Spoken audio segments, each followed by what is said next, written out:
तेरा वचन मेरे पाँवों के लिए दीपक है और मेरे मार्ग का उजियाला है। तेरा वचन मेरे पाँवों के लिए दीपक है। पहला पाठ लेवी ग्रंथ अध्याय 19 पद संख्या 1 से 2, 11 से 18 तक। प्रभु मूसा से बोला, इस्राएलियों के सारे समुदाय से ये कहो, पवित्र बनो, क्योंकि मैं प्रभु तुम्हारा ईश्वर पवित्र हूँ। चोरी मत करो, झूठ मत बोलो और अपने पड़ोसी को धोखा मत दो। अपने ईश्वर का नाम अपवित्र करते हुए मेरे नाम की झूठी शपथ मत लो। मैं प्रभु हूँ। तुम ना तो अपने पड़ोसी का शोषण और ना उसके साथ किसी प्रकार का अन्याय करो। अपने दैनिक मजदूर का वेतन दूसरे दिन तक अपने पास मत रखो। तुम ना तो बहरे का तिरस्कार करो और ना अंधे के मार्ग में ठोकर लगाओ, बल्कि अपने ईश्वर पर श्रद्धा रखो। मैं प्रभु हूँ। तुम न्याय करते समय पक्षपात मत करो। तुम ना तो दरिद्र का पक्ष लो और ना धनी का मन रखो। तुम निष्पक्ष होकर अपने पड़ोसी का न्याय करो। तुम ना तो अपने लोगों की बदनामी करो और ना अपने पड़ोसी को प्राणदंड दिलाओ। मैं प्रभु हूँ। अपने भाई के प्रति अपने हृदय में वैर मत रखो। यदि तुम्हारा पड़ोसी कोई अपराध करे तो उसे डांटो, नहीं तो तुम उसके पाप के भागी बनोगे। तुम ना तो बदला लोगे और ना अपने देश भाइयों से मनमुटाव रखोगे। तुम अपने पड़ोसी को अपने समान प्यार करो। मैं प्रभु हूँ। ये प्रभु की वाणी है। ईश्वर को धन्यवाद। भजन अनुवाक्य। प्रभु तेरी शिक्षा आत्मा और जीवन है। प्रभु तेरी शिक्षा आत्मा और जीवन है। प्रभु का नियम सर्वोत्तम है। वह आत्मा में नवजीवन का संचार करता है। प्रभु की शिक्षा विश्वसनीय है।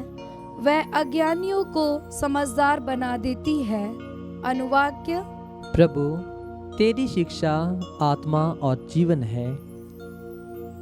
प्रभु के उपदेश सीधे साधे हैं। वह हृदय को आनंदित कर देते हैं। प्रभु की आज्ञाएं स्पष्ट हैं।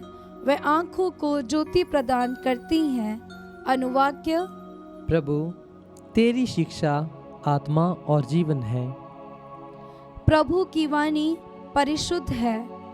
वह अनंत काल तक बनी रहती है। प्रभु के निर्णय सच्चे हैं। वह सब के सब न्याय संगत हैं। अनुवाक्य। प्रभु तेरी शिक्षा आत्मा और जीवन है। हे प्रभु, तू मेरा सहारा और मुक्तिदाता है। मेरे मुख से जो शब्द निकलते हैं और मेरे मन में जो विचार उठते हैं, वे सब के सब तुझे अच्छे लगें। अनुवाक्य। प्रभु तेरी शिक्षा आत्मा और जीवन है। जय घोष। अब उपयुक्त समय है। ये मुक्ति का दिन है। पवित्र सुसमाचार संत मत्ती के अनुसार अध्याय 25 पद संख्या 31 से 46।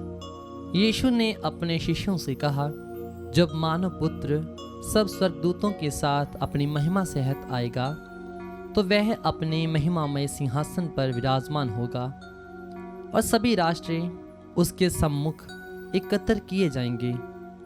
जिस तरह चरवाहा भेड़ों को बकरियों से अलग करता है, उसी तरह वह लोगों को एक दूसरे से अलग कर देगा। वह भेड़ों को अपने दाएं और बकरियों को अपने बाएं खड़ा करेगा। तब राजा अपने दाएं के लोगों से कहेंगे, मेरे पिता के कृपा पात्रों, आओ और उस राज्य के अधिकारी बनो जो संसार के प्रारंभ से तुम लोगों के लिए तैयार किया गया है। क्योंकि मैं भूखा था और तुमने मुझे खिलाया, मैं प्यासा था और तुमने मुझे पिलाया, मैं परदेसी था और तुमने मुझे अपने यहाँ ठहराया, मैं नंगा था और तुमने मुझे पहनाया, मैं बीमार था और तुम मुझसे भेंट करने आए, मैं बंदी था और तुम मुझसे मिलने आए। इस पर धर्मी उनसे कहेंगे, प्रभु, हमने कब आपको भूखा देखा और खिलाया, कब प्यासा देखा और पिलाया? हमने कब आपको परदेसी देखा और अपने यहाँ ठहराया, कब नंगा देखा और पहनाया? कब आपको बीमार अथवा बंदी देखा और आपसे मिलने आए? राजा उन्हें उत्तर देंगे, मैं तुम लोगों से कह देता हूँ, तुमने मेरे इन भाइयों में से किसी एक के लिए, चाहे वह कितना ही छोटा क्यों ना हो, जो कुछ किया वह तुमने मेरे लिए ही किया। तब वह अपने बाएं के लोगों से कहेंगे, शापितो, मुझसे दूर हट जाओ, उस अनंत आग में जाओ जो शैतान और उसके दूतों के लिए तैयार की गई है। क्योंकि मैं भूखा था और तुम लोगों ने मुझे नहीं खिलाया, मैं प्यासा था और तुमने मुझे नहीं पिलाया, मैं परदेसी था और तुमने मुझे अपने यहाँ नहीं ठहराया, मैं नंगा था और तुमने मुझे नहीं पहनाया, मैं बीमार और बंदी था और तुम मुझसे नहीं मिलने आए। इस पर वे भी उनसे पूछेंगे, प्रभु, हमने कब आपको भूखा, प्यासा, परदेसी, नंगा, बीमार या बंदी देखा और आपकी सेवा नहीं की? तब राजा उन्हें उत्तर देंगे, मैं तुम लोगों से कह देता हूँ, जो कुछ तुमने मेरे छोटे से छोटे भाइयों में से किसी एक के लिए नहीं किया, वह तुमने मेरे लिए भी नहीं किया। और ये अनंत दंड भोगने जाएंगे, परंतु धर्मी अनंत जीवन में प्रवेश करेंगे। ये प्रभु का पवित्र सुसमाचार है। ख्रिस्त की जय।